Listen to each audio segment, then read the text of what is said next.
네, 이번 시간에서는 기타 소득에 대해서 이야기를 하도록 하겠습니다. 자, 우리가 지금껏 종합소득세 과세 대상 범위에 대해서 이야기를 하고 있다가 마지막인 이제 기타 소득까지 왔습니다. 자, 기타 소득에 대해서는 어떤 것이 있는지, 그리고 기타 소득에 대한 범위는 어떻게 되는지를 살펴볼 거고요. 그리고 기타 소득에 대한 과세 체계, 또 수입 시기 등등등 여러 가지 상황에 대해서 살펴볼 예정입니다. 그래서 기타 소득에 대한 가장 중요한 부분은 사실은 기타 소득에 대한 범위가 아닌가 싶습니다. 어느 정도까지의 기타 소득의 범위로 보는지, 어떤 것들이 기타 소득에 들어가는지에 대해서 상당히 어떻게 한다? 중요한 내용으로 다뤄질 수 있습니다. 따라서 기타 소득을 이야기를 하면서 전체적으로 자세하게 살펴보도록 하겠습니다. 자, 기타 소득은 이게 참 재밌는 게 기타 소득이라 하면은요, 우리가 배운 이자소득, 배당소득, 그리고 사업소득, 근로소득, 그리고 연금소득, 퇴직소득, 양수소득. 이게 어쨌든 종합소득 과세에 들어가 있는 모든 소득을 이야기하고 있는데, 이것도 저것도 아닌 걸 얘기를 하는 거죠. 그러니까 이자, 배당, 우리가 배웠던 배당, 그리고 사업소득,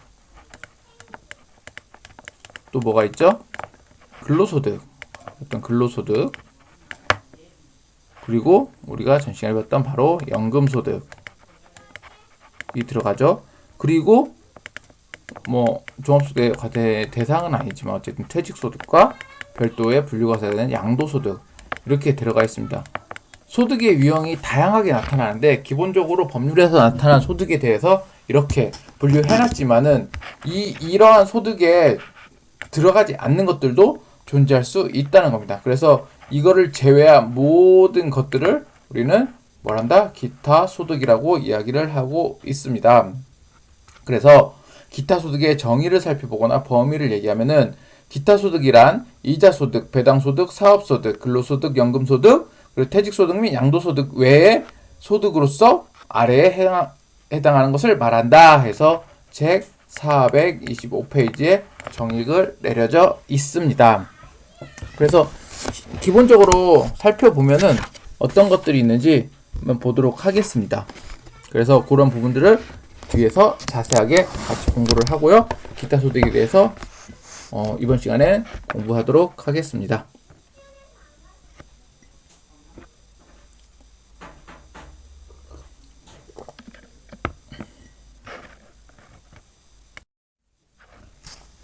자, 기타 소득 범위 앞에 제가 같이 설명을 해드렸습니다. 기타 소득에 대해서 이렇게 이런 것들이 존재한다라고 이야기를 하였고요. 하나씩 살펴보면은 책 425페이지에 나와 있습니다. 첫 번째 기타 소득에 대한 부분은 상금, 기본적으로 우리가 상금이죠. 상금, 어떤 현상금, 포상금 이런 것들을 기본적으로 기타 소득으로 보고 있습니다. 또 하나 우리가 뭐 가장 많이 알고 있는 뭐가 있나요? 예, 복권, 그다음 경품권, 이렇게 추천권에 당첨되는 것들을 기본적으로 기타 소득으로 보고 있습니다. 대표적으로 뭐가 있다고요? 복권, 우리가 가장 잘 알고 있는 복권도 기타 소득으로 들어가 있습니다.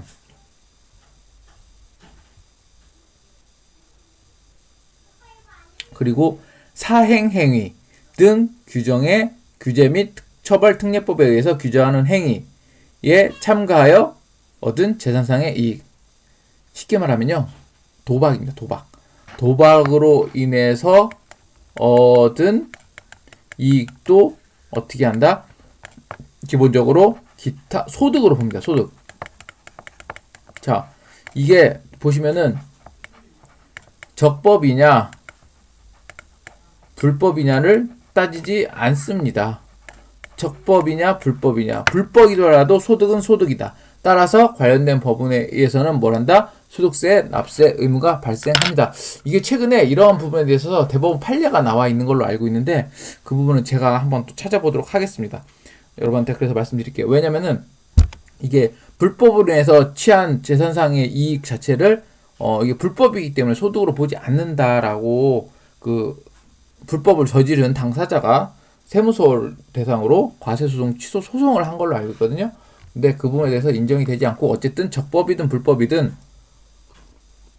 이런 형태로 어떻게 한다? 받은 것들에 대해서는 기본적으로 재산상의 이익에 대해서는 기타 소득 범위에 들어간다는 겁니다. 자, 그리고 우리가 또 하나가 가장 많이 하는 게 도박이라고는 법적으로 합법적인 도박인 거죠. 경마. 경마를 통해서 어떻게 한다?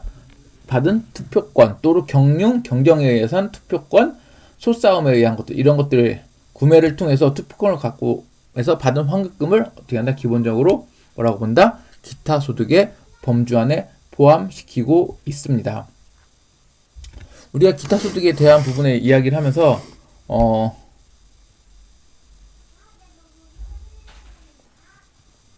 대표적으로 많이 헷갈리는 게 이런 부분이 있습니다.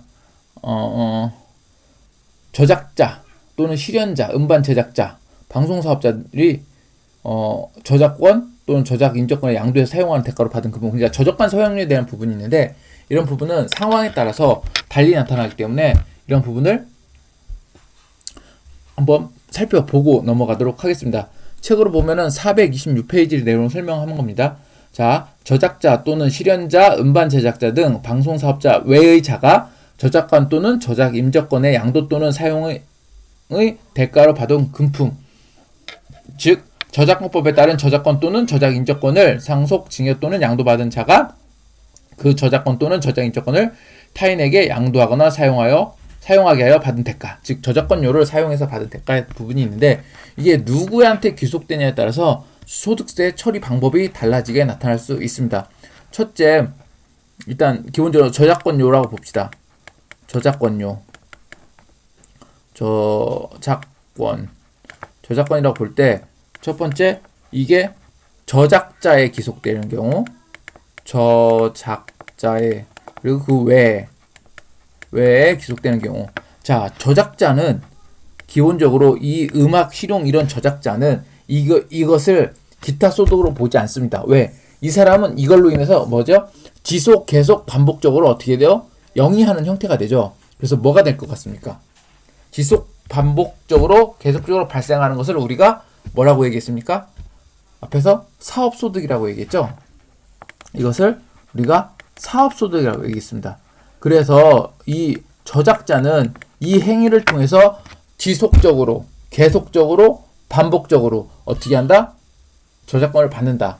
즉, 이 사람들은 이게 근본적으로 사업이라고 간주할 수 있기 때문에 저작자들은 이것을 사업 소득으로 보고 과세를 진행하게 되어 있습니다. 그러나 저작자 외에 귀속되는 것들은 이게 이 사람들이 사업 소득이 아니죠. 이 사람들이 그것을 창출해내고 뭐 이런 부분이 아니기 때문에 이것을 뭘로 한다? 기타 소득으로 간주를 하고 있습니다.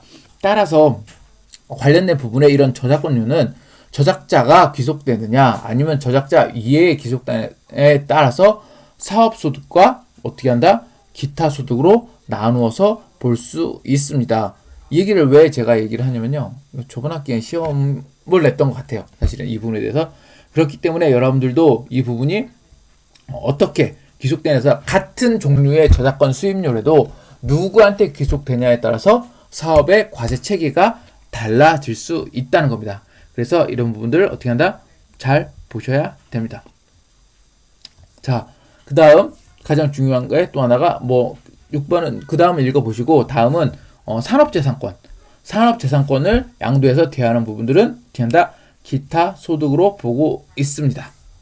그래서 또 하나가 중요한 게 여기서 산업, 여러분들은 강의를 들으면서 책에다 같이 표시하면서 좀 보셨으면 좋을 것 같아요.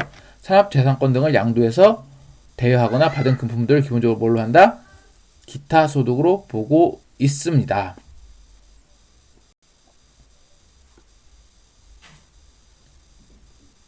그리고 또 하나는 8번째 항목이죠. 물품 또는 장소를 어떻게 한다? 일시적으로 사용료를 받는 금품이죠. 이게 물품이나 장소를 일시적으로 대여하는 것은 기타 소득으로 보는데, 장소를 일시적으로 대여하는 게 아니라 계속 반복적으로 대여를 한다면은 이것도 어떤 형태가 되겠죠? 바로 저작권과 비슷한 경우가 되겠죠. 그러면 이건 임대소득으로 볼 수 있죠. 장소를, 여기서 중요한 거는 장소를 일시적으로 대여했다는 거예요. 이것을 계속 반복적으로 이것을 사업화한다면은 이것은 뭐다? 사업소득으로 볼 수 있는데 부동산 임대소득입니다. 따랐기 때문에 그러면은 뭘로 간주할 수 있다? 사업소득으로 볼 수 있습니다. 그렇죠? 부동산 임대업이기 때문에. 근데 여기 장소를 일시적으로 대여했다는 거는 반복적으로 일어나지 않았다는 거예요. 그래서 반복적이라고 되면 결국엔 사업에 가까운 거죠. 그렇죠?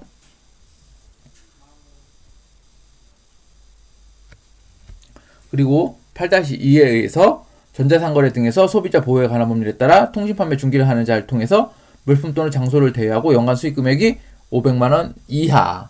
그래서 우리가 옥션이나 뭐 이런 것을 통해서 전자상거래를 통신판매 중개를 하고 있는데, 이게 기본적으로 수입이 어느 일정 소득 이하면은 어떻게 한다? 기타 소득으로 간주하지만은 이게 이 금액을 넘어갈 때는 뭘로 본다? 뭘로 볼 것 같아요? 사업 소득으로 볼 수 있다는 겁니다. 그래서 기타 소득은 이게 비반복적으로 일어나는 경우가 많고요. 그리고 기타 소득이 이게 반복적이고 계속적인 형태가 되면은 뭘로 갈 수 있다? 사업 소득으로 갈 수 있습니다. 그렇기 때문에 기타 소득은 일시적인 거라고 보시면 될 것 같아요. 물론 이 부분에서 일시적이지 않은 것도 존재하지만은 해당 부분은 대부분 뭐다? 일시적인 소득에 가깝다는 겁니다. 그래서 여러분 포상금, 뭐 복권, 뭐 도박, 쉽게 말하면 승마, 산업재산권 이런 것들이 결국에는 계속 지속적으로 반복되지는 않고 있다는 거죠. 그렇죠? 그렇기 때문에 해당 부분이 뭘로 본다? 기타 소득의 범위에서 기타 소득으로 보고, 이것들이 뭐한다? 이것들은 기본적으로 반복적으로 일어나면 사업 소득으로 간주될 수 있다라는 겁니다. 자, 그렇게 살펴보고 왔고요. 그 다음 우리가 기본적으로 뭐 9번 같은 경우는 그냥 같이 보시면 될 것 같고요. 10번 이게 계약이 위반됐어요. 위약이라고 하죠. 또는 계약을 해약했습니다. 계약을 했지만 해약으로서 위약금이나 배상금이나 부당이득 반환금으로 인한 이자, 이런 손해배상, 위약 또는 해약으로 인한 손해배상은 기타 소득으로 보고 있습니다. 예를 들자면은 우리가 부동산 임대차 계약을 진행할 때 계약을 하고 계약금을 지급을 했습니다. 그러니까 보편적으로 그럼 계약서에 이 계약이 완료되기 이전에 이 계약을 파기했을 경우, 일종의 위약이죠. 또는 해약이나 파기했을 때는 보통 우리가 어떻게 합니까? 그 부동산의 계약금에 다시 2배를 돌려주겠죠. 기본의 계약금에 플러스 그만큼의 계약금을 추가적으로 더 돌려주고 있습니다. 이런 것들 일종의 위약금이라고 하죠. 위약금이라고 얘기할 수 있습니다. 그래서 이런 위약금을 그러면은 어떻게 하느냐? 기본적으로 이것은 항상 발생할 수 없기 때문에 그 부분만큼을 어떻게 한다? 기타 소득으로 처리할 수 있습니다. 그래서 이런 부분이 기타 소득 범위에 들어가고요. 그리고 또 하나 좀 여러분 살펴봐야 될 게, 노동조합 및 노동관계 조정법을 위반해서 전임자가 지급받은 금액, 노동조합 및 노동관계 조정법에 의해서 노동조합의 전임자는 노동조합의 업무를 종사하고 돼 있는데 이거를 회사에서 급여를 지급했다고 하면은 그 사람이 그만둔 건 아니에요. 이 행위는 노동조합 및 노동관계 조정법에 의해서 노동조합 업무에만 종사하는 자, 회사의 직원이지만은 노동조합 업무에 종사하는 자를 우리가 전임자라고 얘기합니다. 이런 전임자를 사실은 무급이에요. 왜냐하면 회사 일을 하지 않기 때문에 근로기준법에서 무급이 되는데, 회사에서 어쨌든 회사 직원이고 뭐 노동조합도 일종의 회사 일부라고 생각해서 예를 들면 회사에서 급여를 지급했다고 합니다. 그러니까 예를 들어서 그럼 급여를 지급했을 때는 이것은 근로소득으로 보지 않고 뭐다? 기타 소득으로 보고 있다는 겁니다. 그래서 소득 체계가 서로 다르게 나타난다는 거죠. 그래서 이런 부분을 참고하시고요. 또한 우리가 슬롯머신, 쉽게 말하면은 도박장이죠. 강원랜드에서 이 밖에 유사한 기구, 슬롯머신은 다 유사한 기구를 통해서 참가해서 받은 당첨금, 배당금, 이래 어쨌든 거기서 받는 받은 돈들은 어디에 속한다? 기본적으로 기타 소득에 속한다. 이것도 잘 살펴보시면 결국엔 아까 복권하고 큰 차이가 없는 거죠. 복권과 비슷한 개념화에서 해당 부분은 어떻게 한다? 일시적으로 발생된 소득이다. 그래서 해당 부분을 뭘로 한다? 기타 소득으로 보고 있습니다.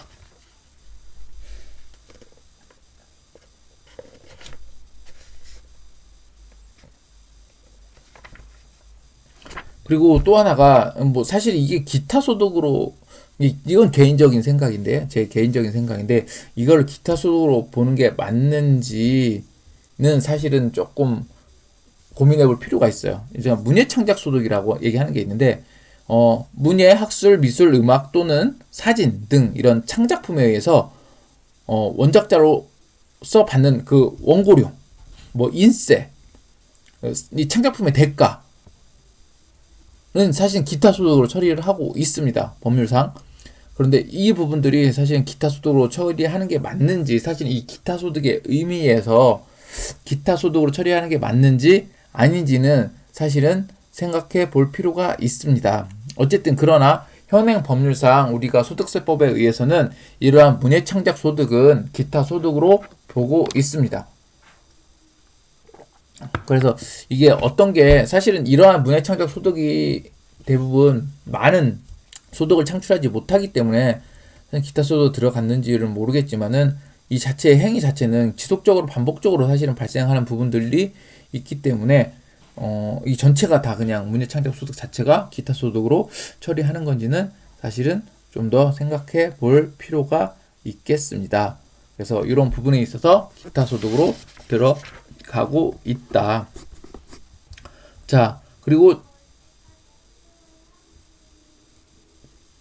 또 하나는 요번들이 이러한 부분들이 가장 많이 발생하는 기타 소득으로 볼 수 있는데 페이지 428페이지 보면은 19번 항목에 다음 중 어느 하나에 해당하는 인적 용역에 해당하는 용역은 일시적으로 제공하는 대가로 기타 소득으로 보고 있습니다. 하나하나 좀 살펴보고 설명을 드리겠습니다. 좀 쉽게. 고용관계 없이 다수인에게 강연을 하고 받은 강연료, 그 다음에 라디오, 텔레비전 방송 등을 통해 해설, 개몽 또는 연기 심사 등을 하고 보수 또는 이와 유사한 형태의 대가를 받은 용역, 변호사, 공인회계사, 세무사, 건축사, 측량사, 변리사 등 전문적인 지식 또는 특별한 기능을 통해 받은 대가, 또는 대학의 자체 연구비 관리 규정에 따라 연구비를 관리하는 경우에 교수가 제공받는 연구 용역, 그리고 고용관계 없이 수당 또는 이와 유사한 성질의 대가를 받는 제공 용역을 어떻게 한다? 기타 소득으로 보고 있습니다.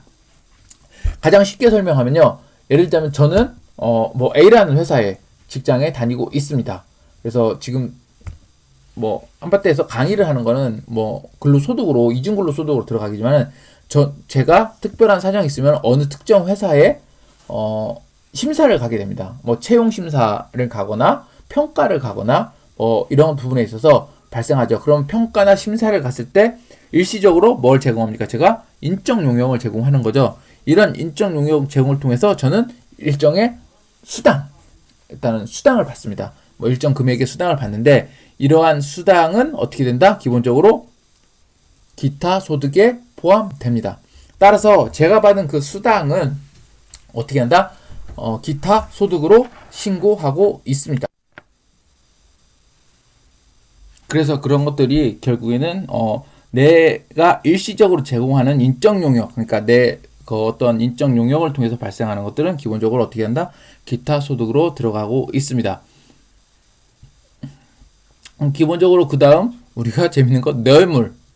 이게 기타 소득은 결국에는 이게 합법이냐 불법이냐를 가리지 않고 있습니다. 그래서 어떤 형태로는 소득이 발생하면은 기타 소득으로 본다. 기본적으로 뇌물도 뭘로 본다? 기타 소득입니다. 그리고 알선 수재 및 배임 수재에 따라서 알선과 배임은 어떻게 한다? 기본적으로 뭐라고 본다? 형사법적으로 불법입니다. 불법으로 발생한 금품들도 뭘로 본다? 기타 소득으로 보고 있습니다.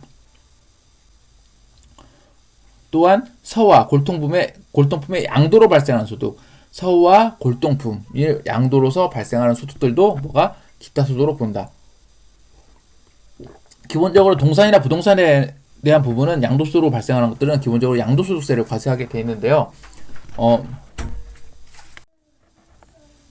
자, 이렇게 그래서 기타 소득에 대한 부분을 저희가 살펴보았습니다. 그래서 다양한 기타 소득의 종류가 사실은 책 425페이지에서 전체적으로 429페이지까지 나와 있습니다. 그래서 제가 설명드렸던 내용들은 기본적으로 이렇게 반복적으로 자주 빈번하게 발생되는 부분의 위주로 설명을 드렸고요. 여러분들은 공부를 하실 때는 관련된 부분을 조금 더 다양한 부분에 있어서 좀 살펴보고 읽어보시면 될 것 같습니다. 자, 이렇게 우리가 기타 소득에 대해서 살펴보았는데, 그럼 기타 소득은 과연 비과세 기타 소득은 존재하지 않느냐? 아닙니다. 기타 소득에도 역시 비과세 기타 소득이 존재합니다. 그래서 그 비과세 기타 소득은 어떤 것들이 있는지 살펴보고요. 이번 시간을 마치도록 하겠습니다. 자, 비과세 기타 소득은 기본적으로 그렇게 많지는 않아요. 기본적으로 세법이란 과세 체계가 어떻게 된다? 소득세를 과세하기 위해서 만들어진 거기 때문에 존재는 하지만 정책상, 국가 운영상 비과세 소득들을 만들어내 놓기는 하지만은 그 전체가 범위가 많지는 않다. 이뿐만 아니라 근로소득, 연금소득 다른 부분도 마찬가지입니다. 그러나 존재하지 않는 건 아니다. 자, 첫 번째로 살펴보도록 하겠습니다. 국가 유공자 등 예우 및 지원에 관한 법률에 따라 받는 보험급여. 그 다음 북한 이탈 주민 보호 및 정착 지원의 감료로 받은 정착금 등. 우리가 특정 TV 채널에서 북한에서 탈북한 사람들 이야기가 나오잖아요. 이런 것들에 대해서 나온 것들을 뭐라도 정착금을 지원받고 있는데, 제가 알기로는 3천만 원인가요? 어쨌든 받는 걸로 알고 있는데 그 부분에 대해서는 비과세를 처리하고 있다. 또한 국가보험법에 따라 받는 상금, 그리고 상훈법에 따라서 훈장과 관련된 부상 또는 그 밖에 국가나 지방자치단체로부터 받는 상금과 부상은 기본적으로 비과세 기타 소득으로 보고 있습니다. 우리가 가장 많이 적용되는 부분이 바로 이 부분이 아닌가 한데요. 바로 제가 썼던 직무발명 보상금입니다. 이 부분들은 일정 금액까지 비과세 처리가 되는데요. 종업원 등 대학 교직원이 퇴직 후에 지급받거나 대학의 학생 소속이 대학에 설치된 산업협력단으로 받은 직무발명 보상금, 어떤 것들을 개발을 통해서 받는 보상금이죠. 예를 들어서 특별한 기술 이전을 통해서 기술료를 납부받으면은 이 기술료가 기본적으로 일정 금액을 발명자에게 가게 되어 있습니다. 이런 것들에서 직무발명 보상금은 기본적으로 비과세 기타 소득으로 보고 있습니다. 그러나 한도가 있는 거죠. 이것도 마냥 끝까지 비과세 처리해 주는 건 아니고요. 저는 이러한 부분들은 사실은 비과세를 또 해주는 게 맞다고 보는데, 그래서 이런 기술 이전이나 직무 발명에 대한 것을 활성화시키고 과학기술 발전에 어떻게 보면 이게 기여할 수 있는 부분이라고 생각하는데, 어쨌든 관련된 부분에 있어서 연간 500만 원 한도까지가 결국엔 어떻게 한다? 비과세 처리됩니다. 따라서 500만 원을 초과하는 부분에서는 어떻게 한다? 기본적으로 기타 소득으로 과세가 된다는 겁니다. 그래서 금액 비과세이긴 하지만은 금액적인 한도가 존재하고 있다는 겁니다. 또한 국군포로의 송환 및 대우에 관한 법률에 따라서 위로지원금과 금품, 또 문화재보호법에 따라서 국가 지정문화재로 받는 서화의 골동품 양도로 발생하는 소득, 그리고 서화 골동품 박물관 또는 미술관에 양도하면서 발생하는 소득을 기본적으로 어떻게 한다? 비과세 기타 소득으로 하고 있습니다. 그래서 서화나 골동품에 대한 부분에 양도소득으로 발생하는 기타 소득을 보는데, 이게 관련된 부분에서 상속으로 받은 부분에는 상속세를 납부하게 되어 있습니다. 여러분들이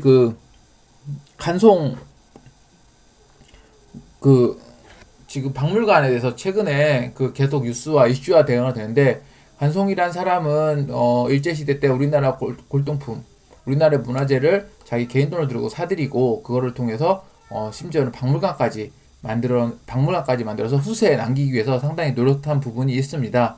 그러나 이러한 박물관을 하고 간송 선생님이 돌아가시면서 그 부분은 그냥 어떻게 한다? 상속 형태로 자식들에게 내려왔고 자식들은 그걸 상대로 간송미술관을 계속 운영하고 있는데 관련된 부분에 있어서 상속세 문제로 인해서 최근 문화재 국가 무형 문화재 국가 지정 문화재가 국보급 문화재들이 지금 심지어 그런 상속세 때문에 그러한 좋은 일을 하고도 경매를 붙이는 일이 발생을 하고 있습니다. 이런 어떻게 보면은 우리나라 갖고 있는 소득세 또는 상속증여세의 어떤 폐해라고 볼 수 있는데 사실은 여러분들도 그런 부분에 있어서는 좀 더 고민해 볼 필요가 있습니다. 왜 이 얘기를 하냐면은 저도 그 뉴스를 보면서 과연 내가 세법을 가리키는 교수이지만은 그 자체에 관련된 세법이 과연 누구를 위한 세법인가?